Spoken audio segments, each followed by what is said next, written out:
Hello my friends. So லாஸ்ட்டாக ஹீரோயினுக்கும் ஹீரோவோட தாத்தாவுக்கும் accident நடந்திருக்கும்ல. So இப்போ ஹீரோ வந்து ஹீரோயினோட ரூஃப் டாப்பில் இருந்து தான் ஹீரோயினுக்கு கால் பண்ணியிருப்பாங்க. ஸோ பக்கத்தில் ஆக்சிடென்ட் நடந்தோடனே ஹீரோவுக்கு தெரிய வந்துடுது. ஸோ ஹீரோயினுக்கு தான் நடந்திருக்குன்னு சொல்லிட்டு ஸோ தாத்தாவையும் ஹீரோயினையும் ஹாஸ்பிட்டலில் சேர்க்காங்க. அப்படி ஹீரோயின் கண் முழிக்கிற மாதிரி காட்டுறாங்க. பார்த்தோன்னா இப்போ ஹீரோயின் ஜோசனில் இருக்கிற மாதிரி இருக்குது. அன்றைக்கி ஜோசனில் வச்சு அவங்களுக்கு விஷத்தை குடிச்சதுக்கப்புறம் ஹீரோயினோட ஆத்மா என்னமோ இங்கே 2026க்கு ஹீரோயின் உடம்பு மாதிரி இருக்கிற இன்னொருத்தவங்களுக்கு வந்திருக்கும். பட் இங்கே ஜோசனில் இருந்த ஹீரோயினோட உடம்பை எடுத்து மருத்துவம் பார்த்து வச்சுருக்காங்க. ஸோ இப்போ ஹீரோயின் கண் முழிச்சதுமே உடனே மருத்துவரை கூப்பிட்டு பார்க்க சொல்கிறாங்க. ஆனால் ஹீரோயின் கண் முழிச்சது மட்டும்தான், கை கால் அசைக்க முடியல, எதுவுமே பண்ண முடியல. அவள் கண்ணை மட்டும்தான் திறந்துருக்கான், மற்றபடி அவள் உடம்புல எந்த அசைவும் இல்லை. என்னன்னு சொல்லி கேட்கும்போது மருத்துவரும் அவள் உடம்புல இருக்கிற சக்தியும் அவள் விஷத்தை குடிச்சதுனால அவள் உடம்புல இருக்கிற ஆர்கான்ஸ்லாம் ரொம்பவே பாதிப்படைஞ்சிருக்கு. ஸோ நம்ம கொஞ்சம் வெயிட் பண்ணி தான் பார்க்கணும் அப்படிங்கிற மாதிரி சொல்கிறாங்க. இங்கே இருக்கிற ஹீரோயினுக்கும் என்ன விஷம்னு பேசுகிறாங்க. உண்மையிலே நான் ஜோசன் வந்துட்டானாங்கிறத யோசிக்காங்க. ஏன்னா ஹீரோயினால் அசைக்க முடியல, பட் அவங்க என்ன பேசுகிறாங்க அப்படிங்கிறத கேட்க முடியுது, பார்க்க மட்டும் முடியுது. ஸோ அவங்க பேசிட்டு அப்படியே அங்கேருந்து கிளம்பி போகிறாங்க. அகைன் நீங்கள் 2026 வந்தோன்னா ஹீரோயினுக்கு அவ்வளோ பெரிய பாதிப்புலாம் கிடையாது. தலையில் அடிபட்டு ரத்தம் வந்திருக்கு, பட் பெருசாக சர்ஜரி எதுவும் தேவையில்லை, சீக்கிரமாக ரெக்கவர் ஆகிருப்பாங்க, நம்ம வெயிட் பண்ணி பார்க்கணுங்கிற மாதிரி சொல்கிறாங்க. தாத்தாக்கு சர்ஜரி பண்ணியிருக்கோம், ஸோ அவங்களுக்கும் சீக்கிரமாக ஆகிரும், கொஞ்சம் வெயிட் பண்ணணுங்கிற மாதிரி தான் சொல்லிட்டு போகிறாங்க. பட் அதுக்கப்புறம் தாத்தாவை பார்க்கறதுக்காக 2 ஆன்டிஸும் வராங்க. ஆனால் அந்த இடத்துல ஹீரோவை தான் திட்டுறாங்க. தாத்தாக்கு ஆக்சிடென்ட் ஆன பக்கத்தில் தான் நீ இருந்திருக்க, அப்போ நடக்குங்கிறது உனக்கு தெரியுமான்னு சொல்லிட்டு ஃபர்ஸ்ட் ஆண்டி ஹீரோட்ட சண்டை போட்டுட்ருக்காங்க. அந்த டைம் ஹீரோவுக்கு ஹீரோயினோட பாட்டிகிட்டேருந்து கால் வருது. நான் ஹீரோயினுக்கு அப்பலேருந்து கால் பண்ணணும்னு ட்ரை பண்ணிகிட்டு இருக்கேன், அவளை ரீச் பண்ண முடியல, அவள் நல்லா தானே இருக்கான்னு சொல்லி கேட்காங்க. ஹீரோவும் ஹீரோயினோட நிலைமை இப்போதைக்கு சொல்லக்கூடாதுன்னு சொல்லிட்டு நல்லா இருக்காங்கிறது சொல்லிட்டு ஹீரோயின் பக்கத்தில் வந்து ஃபீல் பண்ணிகிட்டு இருக்காங்க. அவங்க அன்றைக்கே சொன்னாங்க, என்னன்னாலும் உன்னை தனிமையில் விடக்கூடாதுன்னு சொல்லிட்டு, நீ என்னை ஃபாலோ பண்ணிட்டு வரக்கூடாதுன்னு சொன்னதுனால நான் உன்னை தனியாக விட்டுட்டேன், நான் உன் கூட வந்திருந்தா இப்போ உனக்கு இந்த நிலமை வந்திருக்காதுன்னு சொல்லி ஃபீல் பண்ணிட்டு இருக்காங்க. பட் இதை வெளியே நின்று டேகையும் கவனிச்சிட்டு இருக்கா. ஸோ அப்படி இன்னொரு பக்கம் தாத்தாவை பார்க்கறதுக்காக கிம் வந்திருக்கான். அவன் இப்போ என்னென்னா ரொம்ப வில்லத்தனமாக அந்த சர்ஜரியில் இருக்கிற தாத்தாவை பற்றி பேசுகிறான். நான் எங்கள் அம்மாவோட கையை பிடிச்சி உங்கள் கூட வந்தப்போ உங்கள் வீடு ரொம்பவே பெருசாக இருந்துச்சு, நீங்கள் தந்த சாப்பாடு எல்லாமே நல்லா இருந்துச்சு, அதுக்கப்புறம் எங்கள் அம்மாவும் உங்கள் பக்கத்தில் என்னை விட்டுட்டு போயிட்டாங்க, அப்பவும் உங்களுக்கும் எனக்கும் எதுவும் இல்லாமல் இருந்துச்சு, ஆனால் உங்களுக்கு லிவர் தேவைப்பட்டப்போ நான் கொடுத்தேன், அப்போ நம்மளுக்குள்ளே ஏதோ ஒரு கனெக்ஷன் வந்ததான் நான் ஃபீல் பண்ணேன், ஆனால் உங்களுக்கு நான் எதுவுமே இல்லாமல் தான் இத்தனை வருஷமாக இருந்திருக்கேன் அப்படின்னு சொல்லிட்டு ஒரு ஃப்ளாஷ்பேக் வருது. ஆக்சுவலாக தாத்தாக்கு ஆக்சிடென்ட் ஆனால் முந்தா நான் நைட்டு போல் இவன் போய் தாத்தாவை மீட் பண்ணியிருக்கான். அப்போ என்ன சொல்லியிருக்கான்னா, நீங்கள் சொல்கிற பேச்சை கேட்காம ஹீரோ அவன் இஷ்டத்துக்கு தான் எல்லாம் செஞ்சுட்ருக்கான், உங்களுக்கு எப்பவும் அவன் பேர் தான் வந்துட்டுருக்கு, இந்த கம்பெனியோட சேர்மனாக அவனை வைக்கிறது தப்பு அப்படிங்கிற மாதிரி சொல்லியிருக்கான். ஆனால் தாத்தா என்னன்னா, அதுக்குன்னு கம்பெனி இதுக்கு உன் கையில் தந்துடுவேன்னு நினச்சிட்டு இருக்கியா என்ன? நான் இத்தனை வருஷமாக உன்னை என் கூட வச்சதுக்கு காரணம் என்ன தெரியுமா? என் தங்கச்சி உன்னை என்கிட்ட விட்டுட்டு போன ஒரே காரணத்துக்காக நான் கடன் பட்டிருக்கேன், அவ்வளோதான். அதுக்காக தான் உன்னை நான் என் கூட வச்சுட்டு இருந்தேன். சின்ன வயசுலேருந்தே நீ எப்படிப்பட்டவங்கிறது எனக்கு தெரியும், நீ செய்கிறதெல்லாம் பார்த்துட்டு கம்பெனி இதுக்கு உன்னை தந்துடுவேன்னு நினச்சியா அப்படின்னு ஸ்ட்ரெயிட்டாகவே அவனை பார்த்து சொல்லியிருக்காங்க. அதனால தான் அவன் நெக்ஸ்ட்டவே தாத்தாவை கொள்ள ட்ரை பண்ணியிருக்கான். ஸோ அதை இப்போ தாத்தாவை பார்த்து சொல்லிக்கிட்டே, நீங்கள் எனக்கு வட்டியோட 20 வருஷமாக நான் உங்களுக்கு எவ்வளோ உண்மையாக இருந்தேன், என்னெல்லாம் பண்ணியிருக்கேங்கிறத சேர்த்து தந்தீங்கன்னா வச்சுக்கோங்களேன், அதுக்கப்புறம் நான் என்ன பண்ணலாங்கிறது பொறுமையாக யோசிக்கன்னு சொல்லிட்டு திமிரா அங்கேருந்து கிளம்பி போகிறான். ஸோ அப்படியே நெக்ஸ்ட் டே ஹீரோக்கு பெரிய ப்ராப்ளம் வருது. என்னென்னா ஹீரோ இப்போ வச்சுருக்கிற அந்த காஸ்மெட்டிக்ஸில் ஏதோ புற்றுநோய் உண்டாகக்கூடிய ஒரு பொருள் அதில் ஆடாக இருக்கிறதுனால அதை வாங்கக்கூடாது, அதோட சேல்ஸ்லாம் குறைஞ்சிருக்குன்னு சொல்லி வந்திருக்கு. ஸோ அதனால் அதில் அதிகமாக ஷேர் ஹோல்டராக இருக்கிற கேசர்மன், அதாவது கிம், இப்போ அந்த கம்பெனியை அவர் எடுத்துக்கிட போகிறாங்கிற மாதிரி நியூஸ் வந்திருக்கு. ஏன்னா ஹீரோட கம்பெனி இப்போ கிம்முக்கு போகிற மாதிரி போது. அதுக்கு தாத்தா கோமா ஸ்டேஜில் இருக்கிறதுனால தாத்தாவோட சேர்மன் பதவி இப்போ கிம்முக்கு போயிட்டுங்கிற மாதிரி நியூஸில் வருது. இதெல்லாம் இப்போ தான் ஹீரோக்கே தெரியுது. ஸோ அப்படி இன்னொரு பக்கம் ஹீரோயினை பார்க்கறதுக்காக ஏஜென்சியில் இருக்கிற சிஓ வந்திருக்காங்க. அப்போது பக்கத்து ரூம்மேட்டும் ஹீரோயின் இந்த நிலைமையில் இருக்கிறத பார்த்துட்டு ஹீரோயினோட சப்போர்ட்டிங் ரோலுக்கு வேறு யாராவது நான் போட போகிறேங்கிற மாதிரி ஷூட்டிங்லேருந்து சொல்லியிருக்காங்க அப்படின்னு சொல்கிறாங்க. இந்த டைம் கரெக்டாக ஹீரோயினை பார்க்கறதுக்காக யோன்ஜின் வாரா கையில் ஏதோ வாங்கிக்கிட்டு சிஓ, நீ இப்போ தானே ஷூட்டிங் முடிஞ்சிச்சு, ரெஸ்ட் எடுக்க வேண்டி தானே இங்கே வந்தேன், நான் இப்போ இங்கே என்னை பார்க்க வரலன்னா நான் ரொம்ப திமிரு பிடிச்சவன், இறக்கம் இல்லாதவன் சொல்லிட்டு எனக்கு ஏதாவது பட்டம் வாங்கிக்க ஆரம்பிச்சிருவாங்க, ஒரே ஏஜென்சியில் உள்ளவங்க தானே, அதான் நான் பார்க்க வந்தேன் அப்படின்னு சொல்கிறாங்க. அதுக்கப்புறம் யோன்ஜினும் ஹீரோயினை பார்த்துட்டு ஃபீல் பண்ணுற மாதிரி தான் இருக்குது, அவள் பார்க்கறதுக்கு நல்லா தான் இருக்கா, மரியே கண் முழிக்கலைன்னு சொல்லி கேட்கும்போது டாக்டர் கொஞ்சம் டைம் ஆகுங்கிற மாதிரி சொல்லியிருக்காங்கன்னு சொல்லிட்டு பக்கத்து ரூம்மேட் சொல்லவும், உனக்கு ஒன்று தெரியுமா, நாங்கள் 2 பேருமே சைல்டு ஆக்டராக ஒரே ட்ராமாவில் தான் இருந்தோம், ஆனால் என்னை விட ஹீரோயினுக்கு எல்லாமே கிடச்சிச்சு, அவளை விட நான் மேலே வரணுங்கிறதான் நினச்சேன், ஆனால் திடீர்னு ஒரு நாள் அவளுக்கு ஆக்சிடென்ட் ஆகிடுச்சு, அந்த ஆக்சிடென்ட் கழிச்சு கழிச்சு அவள் 6 மாதம் கழிச்சு தான் மறுபடியும் வந்தா. அதுக்கு முன்னாடி பார்த்த ஹீரோயின் மாதிரி அவள் அன்றைக்கி இல்லை, அவள் ஃபுல்லாகவே மாறி இருந்தா. நான் என்ன நினச்சேனோ அது எல்லாமே எனக்கு கிடச்சிருந்துச்சி. ஆனால் அவளை பார்க்குறப்போ எனக்கு எல்லாமே ஒரு விதத்தில் பதட்டமாக தான் இருக்கும். அவள் இந்த அளவுக்கு மாறினதை நினச்சின்னு சொல்லிட்டு ஹீரோயினை நினச்சி கொஞ்சம் ஃபீல் பண்ணி பேசுகிற மாதிரி தான் இருக்குது. அப்படியே ஹீரோயின் கூட ஒரு செல்ஃபி எடுத்து ஹீரோயின் நினச்சி கவலைப்படுற மாதிரி ஒரு போஸ்ட்டும் போடுறா. அப்படியே பக்கத்து ரூம்மேட்டை பார்த்துட்டு, நான் இங்கே வந்து உன்ட்ட பேசினதெல்லாம் ஹீரோயின்ட நீ சொல்லக்கூடாது, சொன்னேன்னா உன் கதை முடிஞ்சதுன்னு சொல்லிட்டு மிரட்டி விட்டுட்டு தான் கிளம்பி போகிறா. ஸோ இங்கே இப்படிலாம் நடந்துட்டுருக்க அங்கே ஜோசனில் பார்த்தோன்னா அங்கே ஹீரோயினுக்கு புரிஞ்சு போச்சு ஜோசனில் தான் வந்திருக்கோன்னு சொல்லிட்டு. பட் ஹீரோயினால் அசைய முடியல, பேசவும் முடியல. இந்த டைம் அந்த ஷாமன் ஒன்று சொல்கிறாங்க, ஃபஸ்ட்டு இந்த ஜோசனில் அந்த வால் நட்சத்திரம் வந்தபோது இது அரசருக்கு ஆபத்து, நீங்கள் செஞ்சு தப்புன்னு சொல்லிட்டு உங்களுக்கு விஷத்தை குடித்து மரண தண்டனை கொடுத்தாங்க. அதுக்கப்புறம் அந்த வால் நட்சத்திரம் பேருன்னு சொல்லிட்டு நினச்சாங்க. ஆனால் அதுக்கப்புறமும் அந்த வால் நட்சத்திரம் இருந்துச்சு. ஆனால் நேற்று நீங்கள் எப்போ கண்ணை திறந்தீங்களோ அப்போது அந்த வால் நட்சத்திரம் நகர ஆரம்பிச்சிருக்கு. ஸோ அந்த வால் நட்சத்திரம் அதோட இடத்த கண்டுபிடிச்சி போயிடுச்சுன்னா நீங்களும் திரும்ப ஜோசனுக்கு பழைய மாதிரி வந்துடலாம். அதுக்குள்ளே உங்களுக்குள்ளே இருக்கிற கெட்ட உறவோ நல்ல உறவோ எல்லாத்தையும் கட் பண்ணி விட்டுட்டு வாங்கங்கிற மாதிரி சொல்கிறாங்க. இது அசைய முடியாமல் இருக்கிற ஹீரோயினுக்கு நல்லாவே கேட்குது. அப்படியே ஒரு கத்தியை எடுத்து ஹீரோயினோட கையை கிழிச்சு அவங்க ஒரு பவுலில் ஏதோ ஒரு தண்ணி மாதிரி வச்சுருக்காங்க. ஸோ அந்த ரத்தத்தை கலந்து அந்த தண்ணியை எடுத்து ஹீரோயினோட வாயில் குடிக்க வைக்காங்க. ஸோ அப்படியே கட் பண்ணி 2026க்கு வந்தோன்னா அங்கே ஆல்ரெடி ஒரு ஷாமன் ஹீரோயினுக்கு தெரிஞ்சவங்க இருக்காங்கல்ல. ஸோ ஜோசனில் இருக்கிற ஷாமன் என்னதுலாம் ஹீரோயின்ட்ட சொன்னாங்களோ இங்கே இருக்கிற ஷாமன் அவங்கள அறியாமலே அந்த வார்த்தையெல்லாம் சொல்லிட்டு இருக்காங்க. அதுக்கப்புறம் நான் ஏன் இதெல்லாம் பேசுகிறேங்கிறது அதுக்கப்புறம் தான் ரியலைஸ் பண்ணுறாங்க. இன்னொரு பக்கம் டேகி என்னென்னா கிம்மை மீட் பண்ணுறா. என்னென்னா ஆல்ரெடி கிம் ஹீரோவோட கம்பெனியை அவன் கண்ட்ரோலில் எடுத்துட்டான். ஸோ அதோட ஷேர்ஸ் எல்லாம் நீங்கள் எனக்கு தருவீங்களா, தந்தீங்கன்னா ஆல்ரெடி எங்கள் ஃபேமிலியோட அந்த மோச்சங் நிறுவனம் நீங்கள் புதுசாக ஆரம்பிக்கிற ரெசார்ட்டோட பார்ட்னர்ஷிப்பில் தான் இருக்குது. ஸோ கூடிய சீக்கிரத்தில் தென்கிழக்கு இருக்கிற ஆசியா பகுதி ஃபுல்லாமே நான் விரிவாக்கம் பண்ணுறதுக்கு உங்களுக்கு நான் ஹெல்ப் பண்ணுறேங்கிற மாதிரி ஒரு அக்ரிமெண்ட் வைக்கா. பட் அதுக்கு ஒரே ஒரு கண்டிஷன் என்னன்னு கேட்கானா, அதோட பொறுப்பு எல்லாமே நாங்கள் தான் பார்த்துக்கிறத மாதிரி இருக்கும் அப்படின்னு சொல்லி கேட்கா. இதுக்கு கிம்மோட பதில் என்னங்கிறது நமக்கு காட்டலை. ஸோ அப்படியே ஹாஸ்பிட்டலில் வந்தோன்னா அங்கே பக்கத்து ரூம்மேட் தான் காட்டுறாங்க. ஃபோனில் என்னென்னா அவனுக்கு மெசேஜ் வந்திருக்கு, ஷூட்டிங்கோட ஸ்கெடியூல் மாறி இருக்குன்னு சொல்லிட்டு, இது ஏஞ்சனோட வேலை தான், அவளுக்கு வேறு ஏதோ ஃபோட்டோ ஷூட் இருக்கிறனால ஸ்கெடியூலை மாற்றி வச்சுருக்காங்கன்னு சொல்லிட்டு. ஸோ இது வரைக்கும் ஹீரோயினோட ரோலுக்கு இப்போ வரைக்கும் யாருமே போடலை. ஸோ அப்படியே ஹீரோயினை பார்த்து அவன் புலம்பிட்டு இருக்கும்போது அவனோட கையை பார்த்தா ஹீரோயின் அவனோட ஷேட்டை பிடிச்சிட்டு இருக்காங்க. அவனுக்கே பெரிய ஷாக்கு. ஃபைனலாக ஹீரோயினை அப்படியே கண் முழிச்சிருந்தாங்க. இதுக்கு என்ன அர்த்தம்னா ஹீரோயின் ரிட்டர்ன் ஜோசனுக்கு நிரந்தரமாகவே போயிடுவாங்க. ஏன்னா அந்த ஷாமன் அப்படி தான் சொல்லியிருப்பாங்க. இப்போ நீங்கள் போயிட்டு கெட்ட உறவு நல்ல உறவு எல்லாத்தையும் கட் பண்ணி விட்டுட்டு வாங்கன்னு சொல்லிட்டு அதுதான் இப்போ நடக்க போகுதுன்னு நினைக்கிறேன். ஸோ இதை தெரியாத ஹீரோவை அங்கே போலீஸ்காரங்க பிடிச்சி வச்சுட்டு விசாரணை பண்ணிட்டு இருப்பாங்க.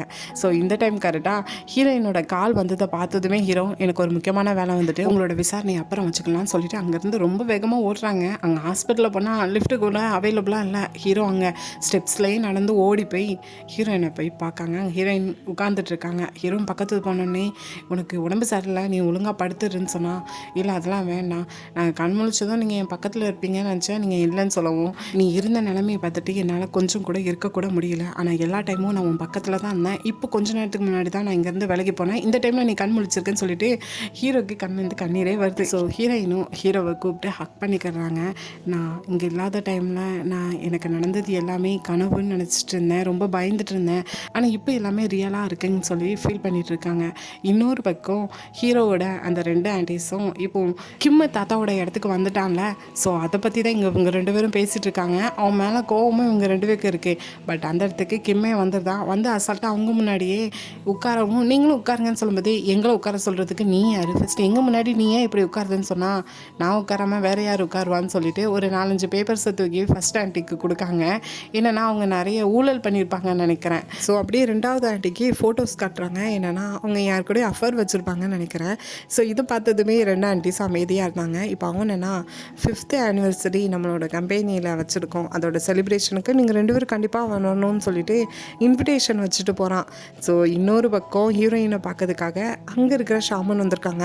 ஸோ அவங்கள அறியாமலே அவங்க நிறைய வார்த்தை பேசியிருப்பாங்கல்ல, அவங்களுக்கு புரியுது நம்ம உடம்புக்குள்ளே யாரோ வந்து சொல்லிட்டு போனாங்கன்னு சொல்லிட்டு ஹாஸ்பிட்டலில் இருக்கிற ஹீரோயின்ட்ட அது எல்லாத்தையுமே சொல்லிட்டு போகிறாங்க. அங்கே ஹீரோயினுக்கும் ரியலைஸ் பண்ணுறாங்க, ஸோ நம்ம இங்கே வந்துட்டோம் வந்துட்டோம், இனிமேல் ரிட்டர்ன் போகணுன்னா நிரந்தரமாக இங்கே போயிடுவோம், இனி ஜோசனில் தான் இருப்போம், இந்த வால் நட்சத்திரமும் போயிருங்கிறத புரியுது அவங்களுக்கு.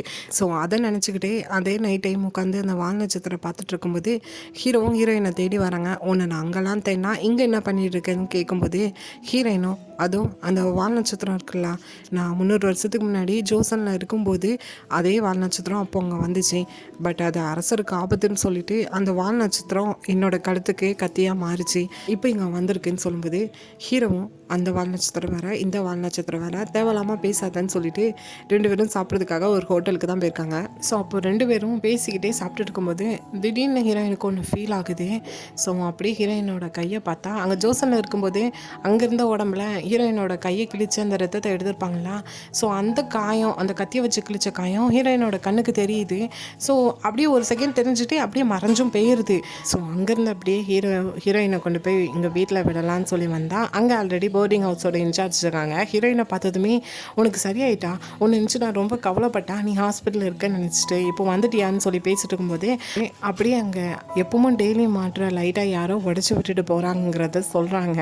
அதனாலே ஹீரோ என்னன்னா இன்றைக்கி நான் உன்னை விட்டு எங்கேயும் போக மாட்டேன், எனக்கு உனக்கு சேஃப்டி இல்லைன்னு தோணுது, அதனால் நான் இங்கே தான் இருப்பேன்னு சொல்லிட்டு ஹீரோயின் கூட ஒன்றா ரூமில் ஸ்டே பண்ணுறாங்க. ஸோ அப்பவும் கீழே படுத்துட்டு இருக்க ஹீரோயின் பக்கத்தில் வந்து ஹீரோ படுத்துக்கிட்டு நீ ஹாஸ்பிட்டலில் இருக்கும்போது எனக்குள்ளே ரொம்ப பயமாக இருந்துச்சு, நான் தூங்க கூட இல்லாமல் உன் பக்கத்துலேயே தான் இருந்தேன், ஒரு வேளைக்கு நீ கண் முழிச்சதுக்கப்புறம் என்னை வேண்டான்னு சொல்லிட்டு என்னை விட்டுட்டு நீ தனியாக போயிடுவியோன்னு நினச்சேன், ஆனால் அப்படி எதுவுமே நடக்கலை, என்னை விட்டுட்டு நீ போயிடுவேன்னு சொல்லிட்டு நான் ரொம்ப செல்ஃபிஷாக யோசிச்சுருக்கேன், ஆனால் நீ என்னை விட்டு போக மாட்டேங்கிறதே எனக்கு நம்பிக்கை இருக்குங்கிறத சொல்கிறாங்க. அங்கே ஆல்ரெடி பெரிய குழப்பத்தில் ஹீரோயின் இருப்பாங்க, எங்கே ரிட்டர்ன் இந்த வால் நட்சத்திரம் போகும்போது நம்மளும் ஜோசனுக்கே போயிடுவோமான்னு சொல்லிட்டு. ஸோ இப்போ ஹீரோவை பார்த்துட்டு ஃப்யூச்சரில் என்ன நடந்தாலும் சரி ஒன்று மட்டும் ஞாபகம் வச்சுக்கோங்க, உங்களுக்கு எப்போவுமே என்னோட இதயத்தில் தான் வச்சுருப்பேன், என் கூடையே தான் வச்சுருப்பேன் அப்படிங்கிறத சொல்லிட்டு இருக்காங்க.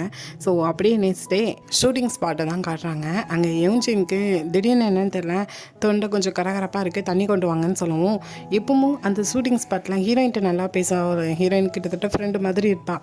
ஸோ அவள் அதை கவனிச்சுட்டு தண்ணி அப்படின்னு சொல்லிட்டு யூஜின்கிட்ட கொடுக்கா. யூஜினும் குடிச்சிட்டு அவள் அப்படியே நிற்கிறத பார்த்துட்டு உனக்கு என்கிட்ட ஏதாவது சொல்லணுமான்னு கேட்கும்போது ஆமாம் நீ ஹீரோயினை பார்த்தியா, அவள் எப்படி இருக்கான்னு சொல்லும்போது அவள் நல்லா தான் இருக்கா, பெருசாக அடிலாம் கிடையாது, சீக்கிரமாக வந்துடுவான்னு சொல்கிறாங்க. வந்துடுவாளா, நீ போய் ஹாஸ்பிட்டலில் போய் பார்த்தியா, ஆமாம் ஹாஸ்பிட்டலில் தான் போய் பார்த்தேன், உனக்கு அவளோட அட்ரஸ் ஏதாவது வேணுமான்னு சொல்லி கேட்கும்போது இல்லை வேண்டாம் அவளே பார்த்துக்கிடுவா அப்படின்னு சொல்லிட்டு அங்கேருந்து கிளம்பி போகிறா. இந்த டைம் யோசிச்சுன்னு என்னென்னா ஆமாம் ஹீரோயினோட மேனேஜருங்க இங்கே வர சொன்னேனே காணலை அப்படின்னு சொல்லிட்டு மேனேஜர்னு கூப்பிட்டுட்டு இருக்கா. இதே டைம் அதே ட்ராமாவில் நடிக்கிற வேற ஒரு கேரக்டர் நடிக்கிற 3 பொண்ணுங்க என்னென்னா இவள் இஷ்டத்துக்கு அவளோட ஸ்கெடியூலை மாற்றுறதுனால ஷூட்டிங் ஸ்கெடியூலும் மாறுது, இல்லைன்னா இன்னத்துக்கு ஹீரோயினை ஃபயர் பண்ணியிருப்பாங்கன்னு சொல்லும்போது இதை கவனிக்கிற இன்னொருத்தி என்னென்னா ஒருவேளைக்கு வேணுக்குன்னே யூஜின் வந்து ஸ்கெடியூலை மாற்றுறாளா, ஹீரோயினை ஃபயர் பண்ணிடுவாங்கன்னே, ஏன்னா 2 பேருமே ஒரே ஏஜென்சி அப்படின்னு சொல்லும்போது இன்னொருத்தி என்னென்னா அதுக்கெலாம் வாய்ப்பே இல்லை, 2 பேரும் அப்பவுமே இருந்தே எளிமையாக தான் இருக்காங்க, இப்போ வரைக்கும் அவங்களுக்குள்ள வெறும் வெறுப்பு மட்டும்தான் இருக்குன்னு சொல்லும்போது இதை கரெக்டாக பக்கத்து ரூம்மேட் கவனிச்சிருதான். வெறுப்பா, உங்களுக்குலாம் 2 பேருக்குள்ளே வெறுப்பு இருக்குங்கிறது தெரியுமா, உண்மையிலே என்ன நடக்கிறதுங்கிறது உங்களுக்கு தெரியாது, ஸோ தெரிஞ்சுக்கிட்டு பேசுங்கன்னு சொல்லி திட்டி விட்டுட்டு யூஜின் கிட்ட தான் போகிறான். பட் யூஜின் உண்மையாகவே ஹீரோயினை ஃபயர் பண்ணிடக்கூடாதுன்னு சொல்லிட்டு தான் ஸ்கெடியூலை மாற்றிட்டு இருந்திருப்பா. ஸோ அப்படியே இன்னொரு பக்கம் ஹீரோயின் இப்போ தான் தூங்கி எந்திக்கிறாங்க. பட் அந்த டைம் கரெக்டாக ஹீரோயினுக்கு ஒரு வாய்ஸ் கேட்குது, நீ தூங்கி எந்திரிச்சா நம்மளோட வீட்டுக்கு போயிடுவோம்னு சொல்லிட்டு ஏதோ ஒருத்தவங்க பேசுகிற மாதிரி வாய்ஸ் கேட்குது. ஸோ அப்படியே தூங்கி எந்திக்கிறாங்க, திடீர்னு பயப்படுறாங்க, மறுபடியும் நம்ம ஜோசனுக்கு போயிடுவோமோ அப்படின்னு சொல்லிட்டு.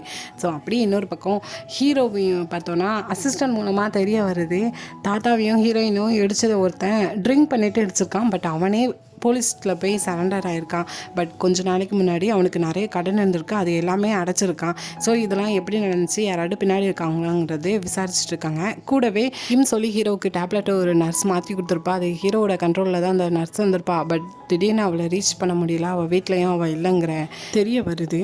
அப்படியே இன்னொரு பக்கம் ஹீரோயின் இன்னைக்கு ஷூட்டிங்க்கு வந்துட்டாங்க போல் செட்டுக்கு. ஸோ அந்த டைம் எப்பவும் அங்கே ஹீரோயின்ட்டு நல்லா பேசுகிற அந்த பொண்ணு இருக்காங்க. ஸோ ஒரு வாட்டர் கேன் தண்ணியை கொடுக்கா, பதிலுக்கு ஹீரோயினும் ஏதோ ஸ்நாக்ஸ் வச்சுருப்பாங்க போல் அவளுக்கு கொடுக்காங்க. நீ ரொம்ப லக்கி தான், ஏன்னா பெரிய ஆக்சிடென்ட்லேருந்து திரும்ப வந்துட்ட, உன்னை செட்லேருந்து ஃபயரும் பண்ணலை அப்படின்னு சொல்லி பேசிகிட்டு இருக்கும்போதே அப்போது அசிஸ்டன்ட் டைரக்டரும் உன்னோட காஸ்டியூம் பற்றி பேசுகிறதுக்காக காஸ்டியூம் டிசைனர் வந்திருக்காங்க, அந்த ரூமில் இருக்காங்கன்னு சொல்லும்போது ஆல்ரெடி ஒரு ட்ரெஸ் ஆல்ரெடி யாரோ கட் பண்ணி தூரம் எழுந்திருப்பாங்கல்ல, அதை பற்றி பேச யாரும் வந்திருக்காங்களான்னு சொல்லிட்டு அந்த ரூம்குள்ளே ஹீரோயின் போய் வெயிட் பண்ணிட்டு இருக்கா. அப்படியே இன்னொரு பக்கம் கிம்மை பார்த்தோன்னா இன்றைக்கி தான் தாத்தாவோட கம்பெனியில் 15th செரிமனி செலிப்ரேஷன் நடந்துட்டுருக்கு. ஸோ இப்போ அதில் அவங்க புதுசாக ஆரம்பிச்சிருக்க இருக்கிற அந்த ரெசார்ட் ப்ராஜெக்டை பற்றி தான் சொல்லிட்டு இருக்கான். கூடவே அதில் பார்ட்னராக டேகி இருக்காங்கிறத அனௌன்ஸ் பண்ணுறான். ஸோ அந்த டைம் டேகியும் வந்து ஸ்பீச் கொடுக்கான். அவள் இப்போ என்னென்னா, இப்போ இந்த ரெசார்ட்டோட டிஎஃப் டீம் தான் பொறுப்பெடுத்திருக்கு. அந்த டிஎஃப் டீமோட ஹெட் இன்னொருத்தங்கன்னு சொல்லிட்டு ஹீரோவை வர வைக்க இதை தான் கிம்கிட்ட கண்டிஷன் அவன் கேட்டிருப்பா. ஸோ இதை கவனிக்கிற கிம்முக்கு இது பெரிய சாக்காக இருக்குது, சுற்றி இருக்கவங்களுக்கும் சாக்காக தான் இருக்குது. ஸோ ஹீரோவும் வந்து அங்கே நின்று ஸ்பீச் கொடுக்காங்க. இப்போ என்னென்னா, அந்த ரெசார்ட்டை பொறுத்த வரைக்கும் கிம் எந்த ஒரு முடிவையும் எடுக்க முடியாது. ஹீரோ மட்டும்தான் அதுக்கு முடிவு எடுத்து அதுக்குள்ள பொறுப்பையும் பார்த்துக்கிட்டு போகிறது. ஸோ செலிப்ரேஷன்லாம் முடிஞ்சதுக்கப்புறம் டேகிட்ட தான், நீ என்னை ஏமாற்றிட்டேன், உன்னை நான் பிஸ்னஸ் உமனாக பார்த்தேன், ஆனால் ஜஸ்ட் நீ ஒரு உமன் மட்டும்தான் அப்படின்னு சொல்லி கோவத்தோட பேசிகிட்டு இருக்கும்போதே அந்த இடத்துக்கு கிம்மோட பையன் வரான். ஸோ கிம்மோட பையனை கிம் பார்த்ததுமே எதுவுமே பேசலை. அவன் பையன் கூட அங்கேருந்து கிளம்பி போயிருந்தான். டேகியும் இதை ஹீரோ கேட்டிருப்பாங்க போல், அதனால தான் செஞ்சு கொடுத்துருக்கா. பட் இன்னும் அவள் ஹீரோவை லவ் பண்ணிட்டு தான் இருக்கா. இந்த டைம் கரெக்டாக 2 போலீஸ் வராங்க. ஹீரோவை அவங்களோட விசாரணை பண்ணணும்னு சொல்லிட்டு, எதனால் அப்படின்னு சொல்லி கேட்கும்போதே, ஆல்ரெடி ஹீரோக்கு அந்த டேப்லெட் மாற்றி கொடுத்த விஷயத்தில் ஒரு நர்ஸு திடீர்னு ரீச் பண்ண முடியல, காணாமல் போயிட்டாங்கிறத அசிஸ்டன்ட் சொல்லியிருப்பாங்கல்ல. என்னென்னா, அவங்க இறந்து போயிட்டாங்க, அவங்களோட வீட்டில் உங்களோட திங்ஸ்லாம் இருந்திருக்கு, ஸோ உங்களை விசாரணை பண்ணணும்னு சொல்லிட்டு வந்திருக்காங்க. ஸோ இந்த டைம் கரெக்டாக ஹீரோக்கு ஞாபகம் வருது. கிம் ஒரு வேளைக்கு ஹீரோயினையும் எதுவும் பண்ணிடுவானுன்னு சொல்லிட்டு, உங்கள் விசாரணைக்கு நான் பெற வரேன்னு சொல்லிட்டு ஸ்ட்ரெயிட்டாக ஹீரோயினை பார்க்கறதுக்காக செட்டுக்கு போகிறாங்க. அங்கே ஹீரோயின் பார்த்தோன்னா ரொம்ப நேரமாக ரூம்லேயே வெயிட் பண்ணிட்டு இருக்காங்க, காஸ்டியூம் டிசைனர் வருவாங்கன்னு சொல்லிட்டு. ஸோ பக்கத்தில் இந்த தண்ணியை குடிச்சிட்டே வெயிட் பண்ணிட்டு இருக்கும்போது ஹீரோட்டேருந்து கால் வருது. பக்கத்தில் யார் இருக்கா, சந்தேகப்படுற மாதிரி யாராட்டும் இருக்காங்கன்னு கேட்கும்போது ஹீரோவும், இல்லை நான் மட்டும் தான் தனியாக இருக்கேன்னு சொல்லும்போது, தனியாலாம் இருக்காத, உன் காருக்கு இருக்கிற இடத்துக்கு போ அப்படின்னு சொல்லும்போது சடனாக ஃபோன் கட் ஆகிடுது. ஸோ அப்படியே ஹீரோயின் தண்ணியை குடிச்சிட்டு அந்த இடத்துல கொஞ்சம் நேரத்துக்கு தூங்கிடுறாங்க. அங்கே செட்டுக்கு வெளியே என்னென்னா, பக்கத்து ரூம்மேட்டு ஹீரோயின் வரலேன்னு சொல்லிட்டு ஃபோன் பண்ணால் சுவிச் ஆஃப்னு வருதுன்னு வெயிட் பண்ணிட்டு இருக்கான். அப்போது அதே ஃப்ரெண்டு தான் அந்த இடத்துக்கு வரா. ஸோ ஹீரோயின் கூட தானே நடிக்கிங்க, ஹீரோயினை பார்த்தீங்களான்னு சொல்லி கேட்கும்போது, அவள் அப்போவுமே அவள் பாய் ஃப்ரெண்டு கூட போயிட்டான்னு சொல்லி பொய் சொல்கிறான். இதை பக்கத்து ரூம் மட்டும் கவனிச்சுட்டு, அப்போ ஹீரோ கூட தான் போயிருப்பான்னு சொல்லிட்டு அங்கேருந்து கிளம்பி போயிட்டாங்க. பட் ஹீரோயின் அங்கே ரூமில் தான் தனியாக இருக்காங்க. இந்த டைம் ஏஜென்சி சிஓட ரூமை க்ளீன் பண்ணிட்டு இருக்கப்போ ஹீரோயின் சைல்டு டாக்டராக இருந்தப்போ அங்கே எடுத்த ஃபோட்டோஸ் இருக்குது. ஸோ அதை பார்த்துட்டு ஹீரோயினை பற்றி தான் யோசிக்காங்க. என்னென்னா, ஹீரோயின் அப்போ நல்லா தான் நடிச்சிட்டு இருந்திருக்காங்க. அப்போ ஹீரோயினோட அப்பா ஏதோ ஒன்று பிஸ்னஸ் நடத்தி நஷ்டமாயிருக்குன்னு சொல்லிட்டு அடிக்கடி ஹீரோயின் நடிக்கிறதுக்கு முன்னாடி அட்வான்ஸாக காசு வாங்கிடுவாங்க போல். ஸோ நஷ்டம் ரொம்ப ஆனதுனால சூசைட் பண்ணியிருக்காங்க. அதுவும் ஃபஸ்ட்டு தூக்க மாத்திரை போட்டு தண்ணிக்குள்ளே போயிருக்காங்க. ஸோ அப்படி இதை கட் பண்ணி இங்கே ஹீரோயினை பார்த்தோன்னா தூக்கத்தில் இருந்துச்சு. பார்த்தோன்னா ஹீரோயினுக்கு ரொம்ப தலை சுற்ற ஆரம்பிக்குது. ஒரு மாதிரியாக வருது, என்ன பண்ணணும்னு தெரியாமன்னு சொல்லிட்டு கதவை ஓப்பன் பண்ணலான்னு போனால் கதவு லாக் ஆகிருக்கு. ஹீரோயினும் ரொம்ப தட்டி தட்டி பார்த்துட்டு அதே இடத்துல மயக்கம் போடுறாங்க. அப்போ ஹீரோயினுக்கு ஞாபகம் வருது. அப்படி காரு தண்ணிக்குள்ளே போனதுக்கப்புறம் ஹீரோயின் மட்டும் கண் முழிச்சிருக்கா. முழிச்சிட்டு அவங்க அம்மா அப்பா எழுப்ப பார்த்துருக்கா. அவங்க ஆல்ரெடி இறந்துட்டாங்க போல். ஸோ கதவு தட்டி தட்டி பார்த்துருக்கா. அப்படியே பொறுமையாக கார் அப்படியே உள்ளே மூழ்கிட்டு இருந்திருக்கு. ஸோ அதுக்கப்புறம் ஹீரோயினை எப்படி காப்பாற்றினாங்கிறது தெரியல. ஸோ அகைன் இங்கே பார்த்தோன்னா ஹீரோ ஃபைனலாக வந்துட்டாங்க. அங்கே ஹீரோயின் மயக்கம் போட்டு கிடக்கிறத பார்த்துட்டு ஹீரோயினை எழுப்புறாங்க. எனக்கு மறுபடியும் ஏதோ ஆயிடுச்சோன்னு நான் ரொம்ப பயந்துட்டேன்னு சொல்லும்போது ஹீரோவும், இல்லை உனக்கு எதுவுமே ஆகலை, என்னை பாரு, நான் உன் கூடயே தான் இருக்கேன், உனக்கு எதுவும் ஆக விட மாட்டேன்னு சொல்லிட்டு ஹீரோயினை விட ஹீரோ தான் ரொம்ப பயந்துட்டாங்க, ஹீரோயினுக்கு ஏதோ ஆகிட்டோன்னு சொல்லிட்டு. பட் இந்த டைமில் ஹீரோயின் ஆல்ரெடி டேகிட்ட சொல்லியிருக்காங்க, நான் கூடி சீக்கிரத்தில் ஹீரோவை விட்டுட்டு போயிடுவேன், என்னை யாருமே கண்டுபிடிக்க முடியாதுன்னு சொல்லியிருக்காங்க. அதுக்கு அவள் ஒரு வேளைக்கு ஹீரோவை பிரேக்கப் பண்ணிட்டு போகிறாளோன்னு நினச்சிட்டு இருந்திருக்கா போல். பட் இந்த இடத்துல ஹீரோயின் இப்போ ஃபீல் பண்ணுறாங்க, நான் ஈஸியாக உன்னை விட்டுட்டு போயிடலான்னு நினச்சேன், ஆனால் நீ இப்படிலாம் பண்ணுறதை பார்த்துட்டு உன்னை விட்டு என்னால் எப்படி போக முடியும், எனக்கு உன் கூட வாழணும்னு ஆசையை தான் கொண்டு வர நீ அப்படின்னு சொல்லிட்டு ஃபீல் பண்ணி அழுறாங்க. ஸோ இதோட இந்த எபிசோடு இங்கே முடியுது. ஆக்சுவலாக சொல்லப்போனால் இப்போ வர எபிசோட்ஸ்லாம் நான் சொல்கிறதோட ஸ்டாப் பண்ணிக்கோங்க. நீங்கள் கண்டிப்பாக அந்த சீனெல்லாம் போய் பாருங்கள். 2 பேருக்குள்ள லவ் எப்படி இருக்குது, அந்த கெமிஸ்ட்ரி எப்படி ஒர்க் அவுட் ஆகுதுன்னு சொல்லிட்டு. எனக்கு லாஸ்ட்டாக இந்த scene really melted. Heroine feel பண்ணுறது, நான் உங்களோட வாழணும்னு ஆசைப்படுற சொல்கிற சீன்லாம். ஸோ பார்ப்போம், அடுத்த எபிசோட் கூடிய சீக்கிரத்தில் போடுறேன். இந்த வீடியோ பிடிச்சிருந்தா லைக் பண்ணுங்கள், ரொம்ப பிடிச்சிருந்தா எஸ்கே த பக்ராமா சப்ஸ்கிரைப் பண்ணுங்கள். Thank you, bye bye friends.